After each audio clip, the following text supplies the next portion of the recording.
Now let's see how to do some of the IAM operations from the CLI. First, we'll see how to create a group.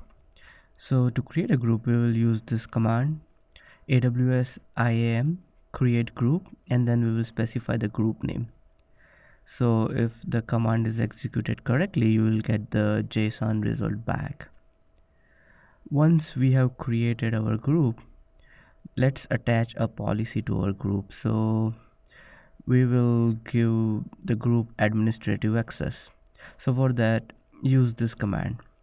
So over here we have this command AWS IAM attach group policy with the group name that we just created, and for policy we'll use the policy ARN, which is this for administrator access.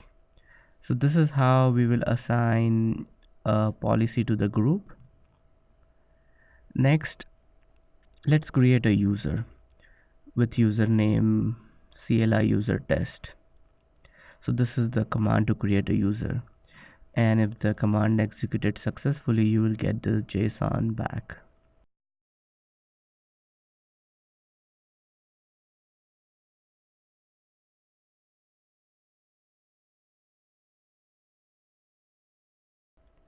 Now let's add user to a group, and we will use this command AWS IAM add user to group, and we will specify the group name and the username.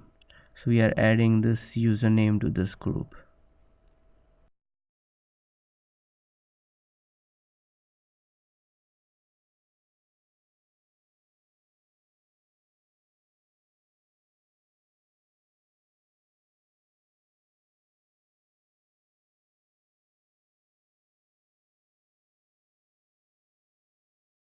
Now let's assign a password to our user that we created. So this is the command to use to assign password.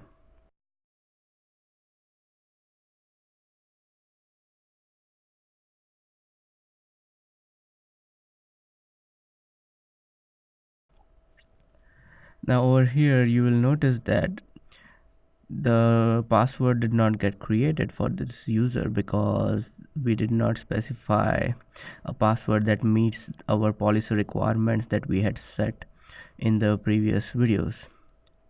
So for that, you'll have to give a password that meets our policy requirements. Then only we'll be able to assign password to the user. And once we successfully assign password to the user, a password that meets the policy requirements, we will get our successful JSON back with create date and everything. So these are some of the CLI commands that you can use for your IAM operations. And if you go back to your management console, you will be able to see all the user that you created and the group and everything.